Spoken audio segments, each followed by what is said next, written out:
안녕하세요. 오늘의 데일리 뉴스레터에 오신 것을 환영합니다. 1. F-35의 치명적인 실수. 2. 미국, 한국이 돕길 바란다. 3. 푸틴은 한국을 경탄한다. 한번 진실을 알아봅시다. 록히드 마틴에서 생산하는 F-35의 미군 인도가 잠정 중단되었다는 소식이 들려왔습니다. 다름 아닌 F-35의 엔진에 중국산 부품이 사용됐다는 것 때문이네요. 단 하나의 부품 때문에 미 공군의 F-35 도입 계획 전체에 차질이 발생한 겁니다. 그런데 이 부품이 대체하기 어려운 부품이기에 쩔쩔매고 있었는데 한국이 록히드 마틴의 동아줄이 되어줄 수 있을 것으로 보입니다. 세계 최대의 방산 기업인 록히드 마틴이 작은 부품 하나 해결하지 못해 한국에 의존해야 하는 이유를 자세히 알아보도록 하겠습니다. 현지 시각 7일 블룸버그 통신의 보도에 따르면 미 국방부가 미국의 5세대 주력 스텔스 전투기 F-35의 엔진에 사용된 자석 부품이 중국산 코발트 사마륨 합금으로 제작된 사실이 드러나며 인수를 일시 중단했다고 합니다. 미 국방부 F-35 합동사업단조의 러셀 고메이어 대변인은 지난 8월 진행된 조사에서 F-35 엔진의 터보머신 윤활유 펌프에 사용된 자석이 국방부 조달 규정상 허가받지 않은 중국산 합금으로 만들어진 것이 파악됐다며 부품이 교체될 때까지 록히드 마틴에서 생산되는 F-35 스텔스 전투기 인수를 중단하겠다고 밝혔습니다. 미 현행법과 국방부 조달 규정 특파즈는 중국과 러시아, 이란, 북한 등 미국의 적성 국가에서 생산한 특수금속이나 합금의 사용을 금지하고 있는데 엔진에서 허가받지 않은 중국산 재료로 만든 부품이 발견된 것입니다. 록히드 마틴에서는 비상이 걸려 도대체 어디서 섞여 들어온 중국산 부품인지 확인에 나섰는데요. 록히드 마틴 측은 보도 자료를 통해 이번 사안은 한이웰이 제조하는 터보머신에 들어가는 사마륨 코발트 합금이 포함된 것과 관련이 있다고 밝혔습니다. F-35의 터보머신은 보조 전원 장치와 공기순환기를 연결해 지상 정비 작업과 주 엔진 시동, 비상 전력 사용 시 전원을 공급하는 기능을 하는 장치입니다. 이 터보머신의 펌프에 사용된 자석이 중국에서 만들어진 사마륨 코발트 합금으로 만들어져 있었다는 것인데요. 록히드 마틴 측은 이 문제를 최대한 빨리 해결하고 인수를 재개할 수 있도록 국방부와 협력하고 있다는 입장을 밝혔지만 즉각적인 부품 공급은 어려울 것으로 보여 미군의 F-35 인수가 지연될 것으로 보이고 있습니다.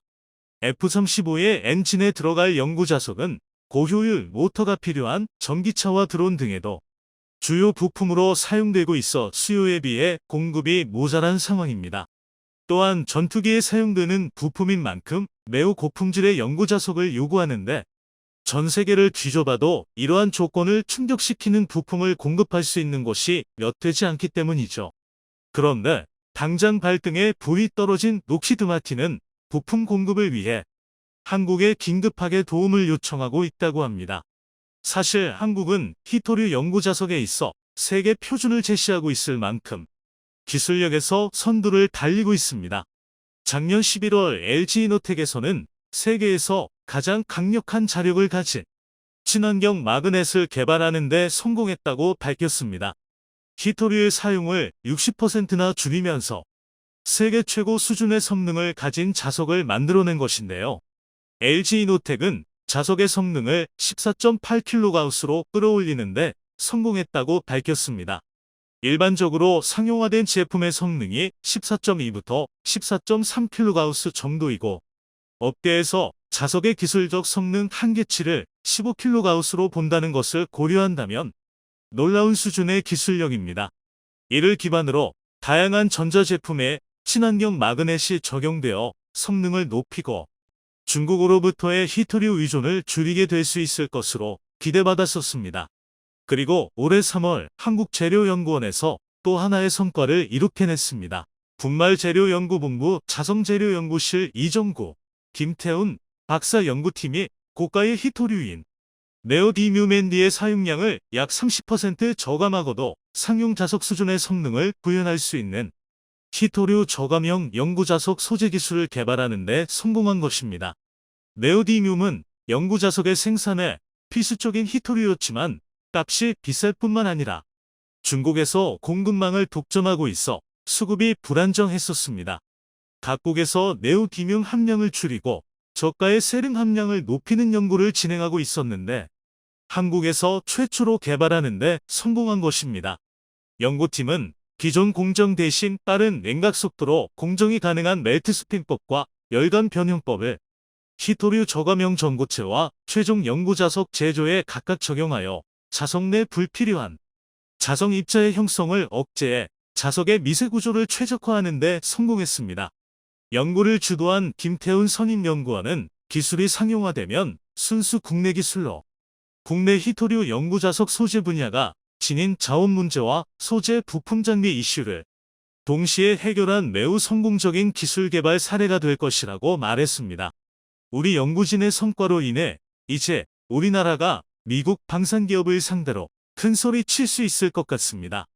히토류 연구 자석의 생산량의 대부분이 중국에서 생산되고 있었으며 유럽과 미국에서도 생산하지 않는 건 아니었지만 그 생산량은 매우 적었을 뿐만 아니라 늘어나는 수요를 감당하기엔 턱없이 모자랍니다. 1960년대에는 미국이 2위의 연구 자석 생산국이었지만 현재는 자석 산업이 거의 사장되어 2005년 이후 네오디뮴 소재 자석의 생산은 사실상 중단된 상태입니다. 그러자 중국이 시장 점유율 1위를 차지하고 이를 자원 무기화하려는 움직임을 보이고 있어 미국, 유럽 등 서방 국가들은 뒤늦게 연구 자석에 대한 연구를 재개하고 있지만 기술 수준이 많이 뒤처지고 있는 게 현실입니다. 때문에 중국과 달리 미국의 우방이면서 세계 최고 수준의 기술력을 가진 우리나라의 연구 자석이 급한 상황인데요. 한국의 입장에서는 사겠다는 고객이 많은데 굳이 미국에만 먼저 팔아줘야 할 이유는 없기에 강 건너 불구경만 하고 있습니다. 사실 방산 문제를 두고 미국이 썩 친절한 파트너였다고 보기는 어려워 이참에 그동안 쌓인 분을 풀려는 게 아니냐는 의혹이 제기되기도 하는데요. 그동안 미국이 우리나라 방산에 제동을 가한 일이 한두 번이 아니었습니다. 미국과 우리나라는 전통적으로 무기 구입에 있어 대외군사 판매 절충교역의 형식을 취해왔는데요. 일반적인 구입가 보다 비싼 가격에 무기를 구매하는 대신 핵심 기술을 이전받아 자국의 무기 산업을 발달시키기 위한 교역 방식입니다. 과거 세계대전 직후 폐허가 된 유럽을 재건하기 위한 마셜 플랜에서 시작된 절충교역은 한국과는 뒤틀린 상태로 이루어지고 있다고 평가받고 있는데요. 비싼 돈을 주고 무기를 구매했지만 미국은 계약이 체결되고 나면 일방적으로 약속을 뒤엎고 핵심 기술을 이전해주지 않고 부품 수급도 제대로 이행하지 않았었습니다. 방사청 관계자는 FMS가 제대로 이루어지지 않은 것은 계약의 이원화 문제 때문이라고 말했습니다. FMS 절충교역의 경우 계약은 미국 정부와 체결하지만 기술 이전 등 반대급부 협상은 미 방산업체가 제공하는 것이기 때문에 그들에게 기술 이전을 강하게 요구하기 어렵다. 미국 정부가 문제를 인지하고 있으면서도 FMS라는 교역 형태를 만들어낸 것이 문제이다. 절충교역에만 의존해 방위력 개선 사업을 진행할 경우 군 전력에도 심각한 공백이 발생할 수 있다. 또한 현재와 같은 불합리한 절충교역에 의지하다 보면 국산화 역시 차질이 빚어질 수밖에 없다. 이 같은 문제점을 오래전부터 인지하고 있었지만 불이익을 받는 게 두려워 정부는 그동안 강하게 이의 제기를 하지 못했었습니다. 국산 전투기를 개발하기 위해 한국은 미국의 F-35 40대를 약 7조 3천억 원에 구매하면서 기술 이전을 약속받았었지만 미국은 AESA 리더, IRST 등 4대 핵심 기술의 이전 약속을 지키지 않아 KF-X 사업이 통째로 엎어질 뻔한 위기도 있었습니다.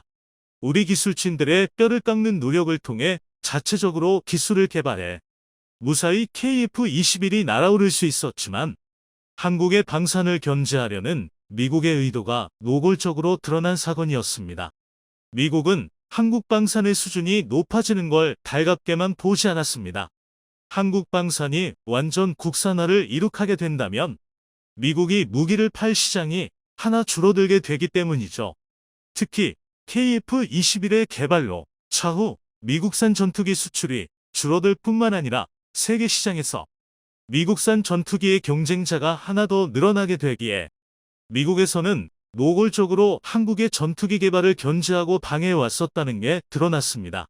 2011년 6월 미국은 한국 공군의 F-15K에 장착되는 전자광학 장비인 타이거 아이의 봉인이 훼손됐다고 거세게 항의했었는데요. 미국이 수출하는 항전 장비들은 삼국으로 기술이 유출되는 것을 우려해 철저하게 봉인된 상태로 수출되며 미국의 허가 없이 무단으로 분해하는 것을 금지하는 조항이 계약에 포함되어 있습니다. 미 조사단은 봉인이 뜯긴 흔적이 있다며 한국이 무단으로 장비를 분해해 역설계하여 기술을 빼돌리려 했다고 의혹을 제기했는데요. 당시 우리 군은 이러한 의혹을 강하게 부정했고 일주일 동안 진행된 한미 합동조사에서도 별다른 증거가 발견되지 않아 미국의 괜한 트집 잡기였던 것으로 드러났습니다. 그리고 이 과정에서 우리 군 고위 관계자들을 상대로 30대밖에 되지 않는 미국 조사단원이 고함을 지르고 벽을 치는 등 무례하게 행동하는 모습들이 포착되어 미국이 얼마나 한국을 우습게 여기는 거냐고 분통을 터뜨리게 만들었었죠. 군사 전문가들은 이 같은 미국의 트집 잡기가 한국이 자체적으로 전투기를 개발하고 나선 것에 대한 반발인 것으로 보고 있습니다. 이러한 미국의 갑질을 참아줄 수 없었던 한국은 1983년 이후 40년 만에 미국과의 무기교육 방식을 처음부터 다시 성립하기 위한 작업에 들어갔습니다. 세계에서 손꼽힐 정도로 우리 방산이 독보적인 위치를 차지한 만큼 더 이상 미국의 호구 잡혀줄 이유가 없었기 때문이죠. 여기에 미국의 전투기 산업이 휘청거리며 한국에게 호재가 될 것으로 보이는데요. 미 국방부에서 차세대 전투기 F-36의 개발을 보류하고 기존의 F-16 전투기를 업그레이드하는 방법을 선택했다고 합니다. F-16의 업그레이드 버전인 F-16V는 확실히 업그레이드된 성능을 가지고 있지만 기체 비용, 유지 비용이 과도하게 비싸 새로운 기체를 원하는 국가들에서는 저렴하면서도 성능이 뛰어난 한국의 KF-21을 주목하고 있습니다. 이제 막 개발되어 앞으로의 발전 가능성도 무궁무진하기 때문에 미국의 항공기 산업이 제자리 걸음하는 동안 한국이 한 발 앞서 나갈 수 있는 기회가 될 수 있을 것 같습니다. 미국이 우리의 굳건한 동맹이란 사실은 변하지 않습니다. 하지만 냉혹한 시장 경제 속에서는 영원한 친구도 적도 존재하지 않는 법이죠. 적어도 미국이 한국을 우습게 보고 갑질할 엄두도 내지 못할 정도로 한국이 보유하고 있는 비밀병기가 우크라이나에 보내졌다는 소식에 푸틴이 거세게 항의하고 나섰다고 합니다. 우크라이나의 반격에 당황한 푸틴은 이런 소식까지 들려오자 서둘러 동원령을 선포했다고 합니다. 푸틴은 연설을 통해 전쟁에서 승리하기 위해 모든 인적, 물적 자원을 동원하겠다고 밝혔는데요. 연설 직후 징병 통지서가 발송되고 길거리에 지나다니는 청년을 끌고 가 강제 징집하는 모습들이 포착되고 있습니다. 러시아 국방부는 이번 동원령으로 최소 30만 명에 달하는 병력을 증원할 것이라고 발표했는데요. 공산권 국가들의 주특기인 인해 전술이 시작될 것이란 소식에 우크라이나군의 긴장감도 고조되고 있습니다. 이번 반격으로 러시아군을 후퇴시켰지만 수세에서 공세로 전환한 우크라이나군의 피해도 만만치 않았기 때문이죠. 러시아의 동원령 소식에 우크라이나에서는 미국에 다급히 무기 지원 요청을 보내왔는데 목록에 포함되어 있는 항무기 때문에 미 의회에서 제동을 걸었다고 합니다. 그런데 우크라이나에서 원하는 이 무기가 다름 아닌 대한민국의 무기고에 있다고 밝혀져 화제가 되고 있는데요. 우크라이나에서 제발 지원 좀 해달라고 비는 무기의 보유량이 한국이 세계 2위라고 알려져 러시아와 마찬가지로 인해 전술이 특기인 중공군 역시 화들짝 놀라고 있다고 합니다. 공산주의자들이 두려워하고 심지어는 국제조약으로 금지되기까지 한 비밀병기에 대해 자세히 알아보도록 하겠습니다. 지난 8월 9일경 우크라이나 군이 크림반도에 위치한 노도페도리우카 공항을 미사일로 공격해 러시아의 항공전력에 심각한 타격을 입히는 데 성공했었는데요. 안전할 것이라고 생각했던 러시아 본토가 미사일 공격을 받아 러시아군의 사기에 심각한 타격을 준 매우 효과적인 공격이었습니다.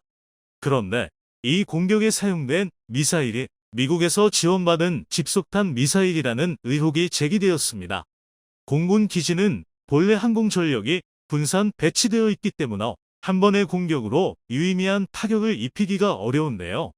이번 공격에서 미사일 단 한 발로 러시아 흑해함대 공군 전력의 절반이 날아갔고, 이 정도의 위력을 보여줄 수 있는 무기는 집속탄을 사용하는 어택즈 미사일뿐이라는 것이죠. 미국은 공식적으로 어택즈를 지원한 적 없다고 부정했지만 여전히 의심의 눈길을 받고 있습니다. 어택즈가 어떤 무기길래 미국에서 이토록 부인하고 있는 걸까요? 러시아의 동원령이 선포되고 우크라이나의 다급한 지원 요청이 이어지고 있는데, 우크라이나에서 가장 간절하게 요구하는 무기가 바로 이 집속탄 미사일입니다.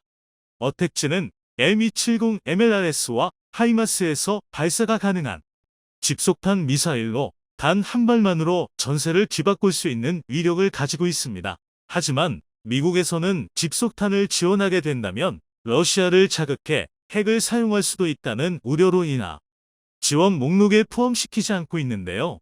집속탄은 한 발의 탄두에 수백 발의 자액수가 들어있는 포격수를 말합니다. 단 한 발로 축구장 여러 개에 달하는 광범위한 영역을 초토화시킬 수 있어 미군에서 애용해왔지만 불발된 자탄으로 인한 민간이 피해가 상당해 현재 국제조약으로 사용과 제조, 보유가 금지된 상태입니다. 하지만 그 전략적 가치를 부정할 수는 없어 전쟁에 직면한 국가들에서는 집속탄을 사용하고 있고, 미국 역시 집속탄을 대량으로 보유하고 운용하고 있는데요. 그중 가장 강력하다는 평가를 받는 집속탄이 바로 어택즈 미사일입니다. 그런데 이 집속탄 미사일이 다름 아닌 한국에 대량으로 배치되어 있다고 하는데요. 지난 6월 북한의 미사일 도발에 대한 대응으로 어택즈 미사일 8발을 동해상으로 발사했었습니다. 북한에서 가장 두려워하는 무기체계 중 하나가 바로 어택즈와 같은 집속탄 무기들입니다. 시뮬레이션을 통해 집속탄의 위력을 확인해 보겠습니다. 집속탄 QBU-100을 장착한 KF-21 투하 북한 장갑차 부대 쏟아지는 강철의 비. 이처럼 집속탄 단 한 발로 북한군의 기갑부대를 전멸시키는 게 가능한 무시무시한 위력을 보여줍니다. 현재 한국군과 주한미군을 합쳐서 500여 발이 넘는 어택즈 미사일을 보유하고 있고, 집속탄 탄두를 탑재하고 훨씬 긴 사정거리를 가진 현무이 탄도미사일도 600발이 넘게 보유하고 있습니다. 사실 한국은 미국에 이어 세계 2위의 집속탄 보유 국가인데요. 현재 국제조약으로 집속탄의 생산과 보유가 금지되어 있지만 대한민국은 북한의 막대한 보병 전력, 그리고 북한군과 함께 밀고 내려올 중공군을 막기 위해 집속탄을 포기하지 못하고 있습니다. 거기에 우리나라뿐만 아니라 러시아의 위협에 직면해 있는 폴란드, 우크라이나와 같은 국가들 역시 조약에 가입하지 않고 있습니다. 애초에 집속탄 금지 조약 자체가 문제가 있다는 의견도 제기되고 있습니다. 집속탄이 금지된 건 집속탄의 탄두 하나에 수십 발이나 되는 불발탄이 발생해 막대한 민간인 피해가 발생했기 때문이었습니다. 결국 2007년 2월 노르웨이 오슬로에서 46개국이 모여 오슬로 선언을 통해 집속탄의 사용을 금지하고, 이후 뉴질랜드에서의 웰링턴 선언, 아일랜드에서 더블린 회의를 거쳐 유엔에서 공식적으로 집속탄 금지 협약을 발표했습니다. 하지만 모든 국가들이 집속탄 금지 협약에 동의한 것은 아닙니다. 한국, 폴란드, 우크라이나와 같이 전쟁의 위기에 직면한 국가에서는 금지 협약에 가입하지 않았습니다. 또한 미국, 중국, 러시아와 같은 강대국들도 참여하지 않아 유명무실한 조약이라는 말이 많았고, 조약의 주축이 된 국가들이 전쟁과 멀리 떨어진 유럽 국가들이라 현실을 모르는 위선적인 협정이라는 말도 있었습니다. 현재 한국군은 어택즈뿐만 아니라 대량의 집속탄을 보유하고 있는데요. 그 중에는 천무로 발사하는 것뿐만 아닌 전투기에 탑재할 수 있는 항공 X탄, 지뢰살포탄, 자주포용 이중 목적 고폭탄 등 다양한 종류의 집속탄이 있어 언제든지 북한군의 머리 위에 강철비를 쏟아낼 준비를 마친 상태입니다. 여기에 한국군은 어택지를 대체할 더욱 강력한 집속탄 미사일들을 개발하여 핵무기에 준하는 화력을 갖추는 것을 목표로 하고 있습니다. 한국이 집속탄을 계속해서 생산하는 데에 대한 반발도 상당한데요. 집속탄 금지 조약에 가입해 있는 유럽 국가들은 한국이 비인도적인 살상병기를 계속해서 만들어내고 있다고 비난하며 천물을 생산하는 한화에 대한 제재를 가했었습니다. 이 때문에 한화에서는 집속탄 개발 부서를 자회사에 넘기기도 했었죠. 하지만 이는 매우 위선적인 행태라고 할 수 있습니다. 비인도적인 무기는 존재하지 않고 비인도적인 사용법이 존재할 뿐입니다. 우크라이나 전쟁에서 우크라이나와 러시아 모두 집속탄을 사용한 정황이 포착되었는데 두 국가의 차이점이 있다면 우크라이나는 러시아군을 향해 사용했다는 것이고 러시아는 우크라이나의 민간 지역에 사용했다는 것이죠. 금지 무기로 유명한 백린탄 역시 민간인을 대상으로 사용하는 게 금지되어 있을 뿐 군사 목표물을 대상으로는 어떠한 제약도 없습니다. 전쟁에서 비겁이란 단어는 존재하지 않습니다. 최대한 국민의 생명을 지키며 압도적인 승리를 추구해야 하기에 한국은 계속해서 집속탄을 사용해야 하고 절대로 포기해서도 안 될 것입니다. 미국 역시 이러한 힘의 논리를 잘 알고 있기에 집속탄을 포기한다는 뉘앙스를 보이면서도 새로운 형태의 집속탄들을 만들고 있는 상황이죠. 위태로운 국제 정세는 우리가 집속탄을 절대 포기하지 못할 이유를 늘려주고 있습니다. 러시아가 흔들리면서 같은 레드팀 국가들이 불온한 움직임을 보이고 있습니다. 동원령이 떨어진 러시아 수도 모스크바에서는 징집관들이 성인 남성으로 보이기만 하면 마구 붙잡아 징집버스에 밀어넣고 있습니다. 이 같은 강제 동원에 러시아 전역에서는 반전 시위가 이루어지고 있는데요. 한 러시아 청년이 전쟁에 반대한다는 인터뷰를 한 직후 징집관들에 붙잡혀 끌려가는 모습이 찍히기도 했습니다.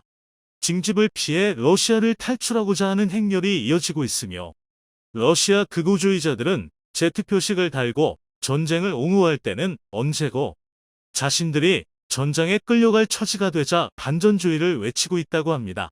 일각에서는 이번에 징집되는 러시아 병력이 대부분 비숙련병이기에 실질적으로 대단한 전력이 되지 못할 것으로 보고 있는데요.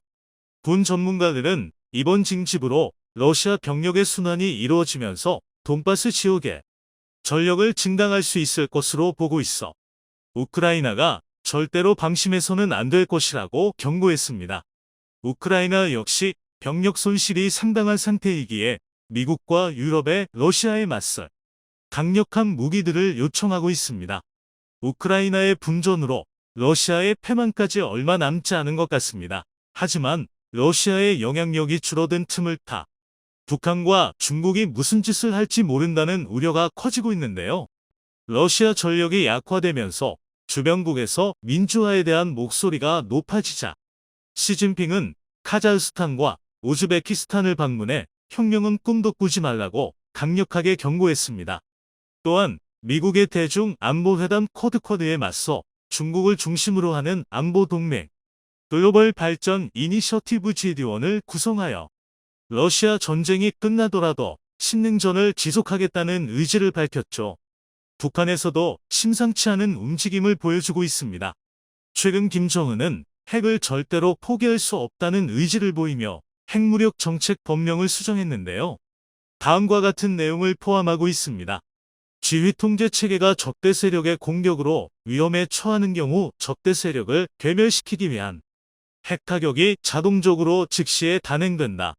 여기서 지휘 통제 체계란 김정은 본인을 의미하고 김정은에 대한 아멕스 공격 위협이 이루어지게 될 경우 언제든지 핵무기를 쓰겠다고 표명한 겁니다. 그리고 적대 세력의 공격이 감행되었거나 임박하였다고 판단되는 경우에도 핵무기를 사용할 수 있다고 명시하여 사실상 원하는 대로 핵무기를 사용하겠다고 선언한 것으로 보고 있습니다. 결국 미국이 핵무기를 허가해주지 않는 이상 한국은 대강력하고 더 많은 화력을 보유해야 합니다. 남의 나라에서 우리의 국방에 알가불가한다고 흔들려서는 안 됩니다. 필요하다면 집속탄이든 백린탄이든 할 수 있는 최대의 전력을 갖추어야 합니다. 우리의 적에게 한국에 발을 닿는 순간 결코 몸성이 돌아가지 못할 거라는 사실을 명확히 보여주길 바랍니다.